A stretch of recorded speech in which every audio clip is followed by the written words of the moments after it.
Please note this podcast discusses real-life crimes and may include sensitive topics such as violence, abuse, and other disturbing content. We recommend listener discretion. Apparently, she was in a very decomposed state and she was left under the stairs, wrapped in blankets. The shop smelt terrible. And that evening, Jan bought a spade and shovel and then dug up the garden, and she was buried there.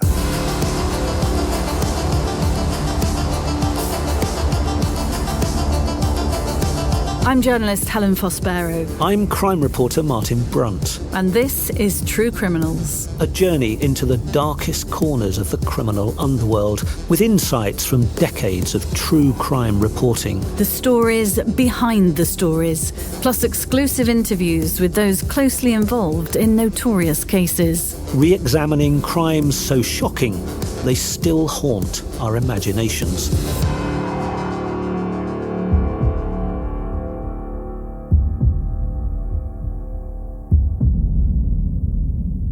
This is the first of an occasional strand of episodes we're releasing alongside our main episodes.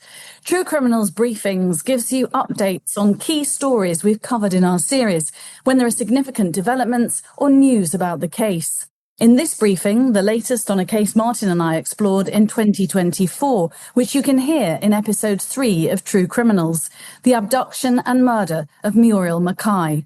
Martin, first of all, remind us of this story. This is a chilling and fascinating murder mystery that goes back quite a long way to the late 1960s. I remember the front page headlines when I was a young teenage paperboy, and it's a story that's still making headlines today. Muriel Mackay was 55 years old, the wife of Fleet Street newspaper executive Alec Mackay. Now, just after Christmas in 1969, she was abducted from the couple's home in Wimbledon in South London. Her kidnappers were two brothers from Trinidad, Arthur and Nizamuddin Hussain. They'd mistaken Muriel Mackay for Anna Murdoch. Anna, the intended victim, was the wife of Alec Mackay's boss, Rupert Murdoch. The bungling brothers held Muriel at their rundown home, Rooks Farm in Hertfordshire, and from there they demanded £1 million ransom to release her. But as they negotiated with Scotland Yard, Muriel died. Exactly how? It wasn't established because Muriel's body was never found, even though the Hussain brothers were later caught and jailed for life for Muriel's murder. Nizam Hussain has since confessed he buried Muriel in the grounds of Rooks Farm, but as we heard in the full episode, searches and excavations of the farm have so far drawn a blank. However, the story has taken a dramatic new turn, and Muriel's grandson, Mark Dyer, joins us to talk about the latest developments. Mark, welcome back to True Criminals. Thank you. Thanks, Helen. Mark, tell us about this fascinating reward you've just announced. So we came up with an idea, my mother and I, Diane, came up with an idea. We saw this film with Mel Gibson where he offers $1 million to anybody who can turn in the kidnappers. And I think as my grandmother was kidnapped for £1 million, we decided to go and raise the 1 million. And we've got some benefactors who have given us that money. And now we've offered that to anybody who will come forward to show us where the body is and bring the remains home. There are strict terms and conditions on the website, and we expected when we announced it, the cascade of people. Rather than have a cascade, we've had 3 chilling leads. Can you tell us, Mark, about the new leads, those 3 leads that the offer of the reward has thrown up? Yeah, well, the first one is where Arthur Hussain used to work. It's a shop in Bethnal Green, and it was a tailor's shop. And the tailor's daughter contacted me by email. And then I have spoken to her today. She lives in Israel, so she's in a bunker. And she explained to me that her father died last year, and he decided to give her various information about the kidnap that he was holding back for years and years and had been bothering him. And he was worried about jeopardy, worried about being involved, worried about being prosecuted. In fact, she told me in the conversation her father went to prison for another crime that he didn't commit. It wasn't a serious crime, but it was some missing money or something. So he was in fear of going again. And she essentially told me that my grandmother was moved and buried in the shop at Bethnal Green in the garden behind. Mark, is she suggesting that her father was involved in Muriel's murder? She's not suggesting that. She's in fact she said, my father's completely innocent. She said, I've been trying to get hold of the police and the press for the last 6 months. No one's interested at Scotland Yard. And I needed to speak to someone. And I've been hunting for your mother and for you. And I said, well, you haven't hunted very far. She said, well, maybe not, but I'm here in Israel. And it was only that the Times gave away an email address. Have you been able to look into whether that shop or where the shop perhaps once stood is still there in Bethnal Green? The good news is the shop's there. It's a betting shop and we know who owns it. And I had an hour call with her today. She just told me the whole story from the start and how my grandmother, she thinks, was moved there by a Polish man called Jan. He was an ex-Polish army officer who was a great friend of Arthur Hussain, M3 as I call him. And apparently she was in a very decomposed state and she was left under the stairs, wrapped in blankets. The shop smelt terrible. And she remembers the shop smelling terrible for a day. She was very young at the time. And that evening, Jan bought a spade and shovel and then dug up the garden. And she was buried there. Mark, have you told the police about this? No, I'm just absorbing it. And if you haven't, shouldn't you? It's a half an hour ago, and I'm kind of still absorbing it. Okay. She said she was very worried and went to see Nizam. But I said to her, look, Nizam's probably telling the truth. We always thought that she might have been moved. And this would resonate with Arthur saying she'll never be found where we put her. You mentioned 2 other strong leads that have come up so far. What are the other 2, Mark? Okay, so the other lead is a lady around the corner from Stocking Farm who said 46 years ago she was walking her dog and the dog unearthed a large bone and she had a feeling that it was a human bone. They put it back. But then the confusion there goes, they know that there was a cow called Moo who was buried there around the corner. So that one is someone saying, look, you should scan this area. And we've got an exact location of that area with photographs now. So that was an interesting lead. I guess that was the weakest of all the leads. And what was the other one, Mark? The third one is the patio in Buntingford High Street. This one I've just come off the phone from, a son of an older woman who's actually at end-of-life care in Bishop Stortford. And I had an hour on the phone to him. He mentioned that his mother, she was 20, had watched someone bury something in the shop next door to where they lived. She watched it happen out of the window one evening. And this was a friend of Arthur Hussain's. After that happened, the shop closed, the guy disappeared. And it's an Indian restaurant now in Buntingford. Which is not far from the farm. It's 1.5 miles away. So my mind's wandering now. But let's just say she's buried at Bethnal Green and maybe the other guy buried the rug and various other things from the house that my grandmother touched. Mark, what do you do next? Well, that's very interesting. You've got me completely at odds because this is all fresh news. And I left these calls, we only had them set up this morning. So this news I'm just absorbing now, real time with you. If you follow us on social media, you may have already seen the news. We're incredibly proud to share that True Criminals won Outstanding Independent Podcast at this year's True Crime Awards.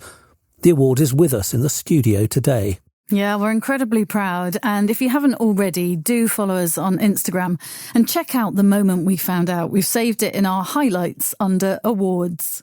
We were also honoured to be joined on the night by two very special guests. Mark Dyer, grandson of Muriel Mackay, whose story we covered in our third episode, Muriel Mackay, Kidnap, Ransom, Murder. Carolyn Woods, victim of serial fraudster Mark Acclaimed, featured in our two-part episode, Sleeping with a Psychopath. We really wouldn't be where we are today without these incredible guests, and Carolyn's reaction to our win was absolutely brilliant. I think she might have been even more excited than we were. So a heartfelt thank you to everyone who supported the show. It means the world to us, and most importantly, to the victims and families whose stories we are privileged to tell.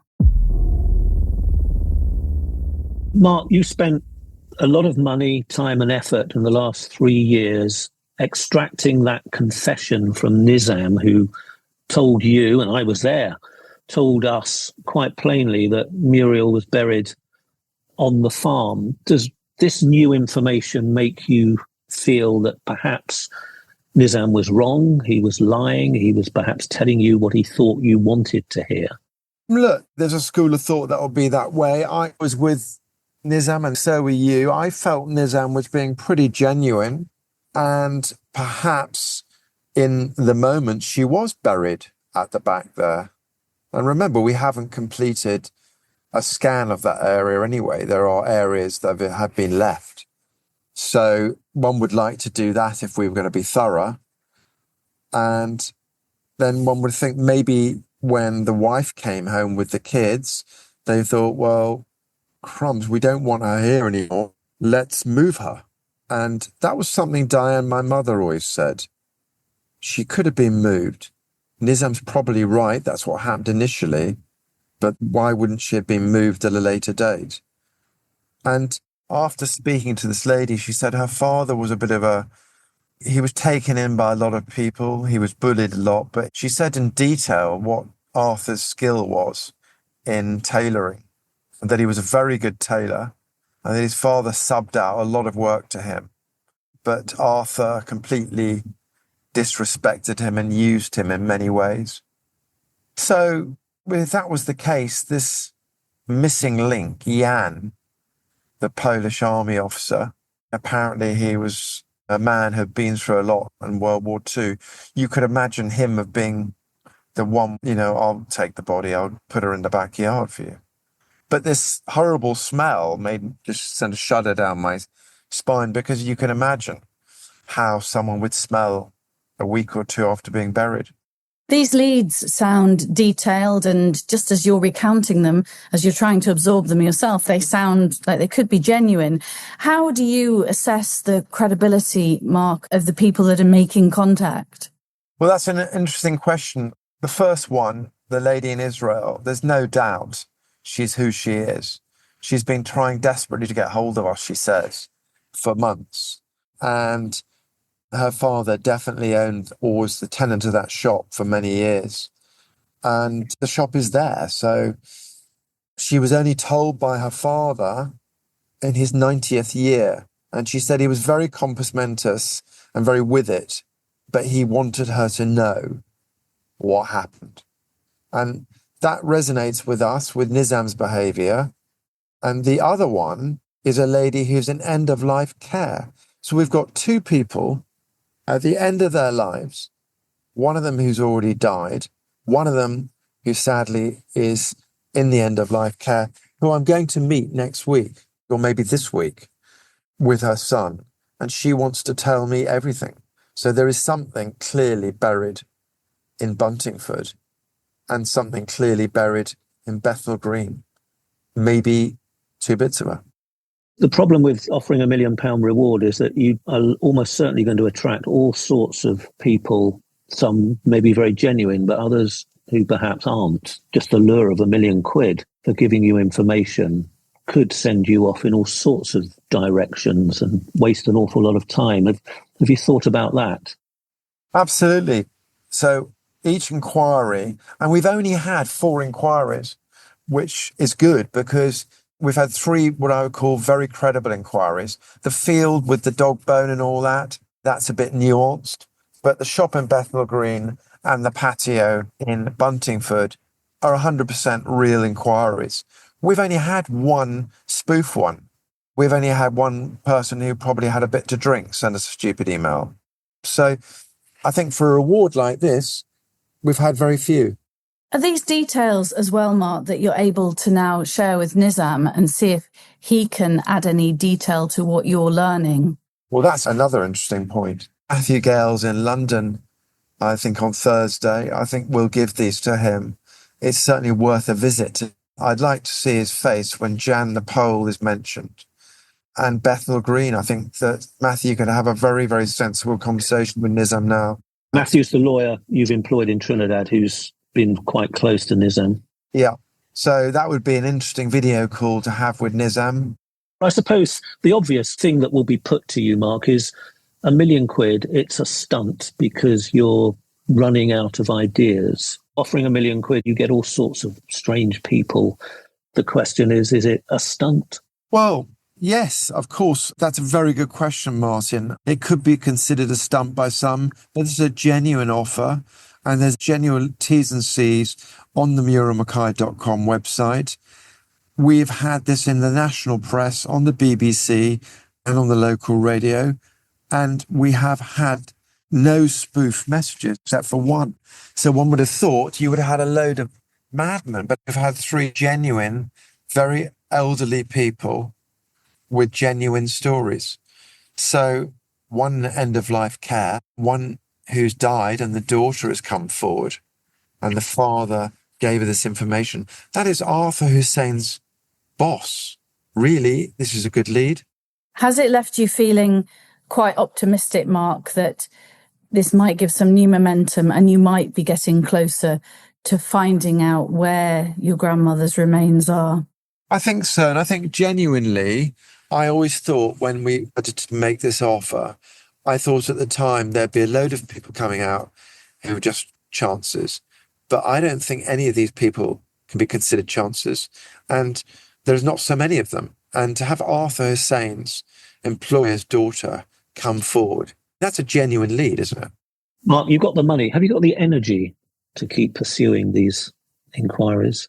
We've got the people to do that. And my mother and Ian are actually processing all these inquiries. They've got their own email addresses and they're speaking to people on the phone and they'll be speaking to these. The fact that I spoke to these 2 today was that I just was intrigued and I will now hand it on to them. But really what I've done is I've established that both these people are credible. And not to go this far would have forevermore have created more anxiety for everybody. Everyone would be scratching their heads saying, but we didn't finish the job. And it's important to your mum, Mark, isn't it? Oh my God. Everyone can brush over it, get on with their day, forget about things. Pandora's box can't be closed until we've finished the job. It would be worse not to finish the job for everybody. And at least we'll know now when these leads are looked into, when these places are checked and scanned.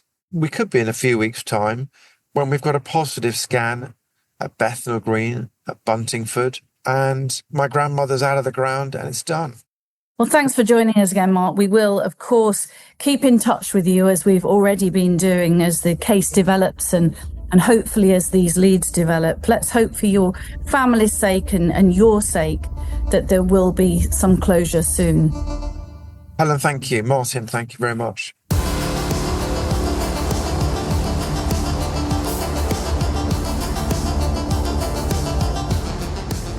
Hey listeners, your support means everything to us.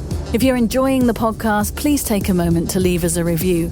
It helps us grow, reach new listeners, and keep bringing you the stories you love. This episode is brought to you by Audio Bleach Global. Our producer is Russell Barnes, with audio production by Andrew Chappell. The original score was composed by Chap Mannequin, artwork by Bleached, executive produced by Lee Mann. Follow True Criminals on Instagram at true.criminals and on YouTube at youtube.com/@true-criminals. For exclusive content and ways to support the show, visit us at patreon.com/True Criminals. For partnership opportunities, please contact us at contact@audiobleachglobal.com.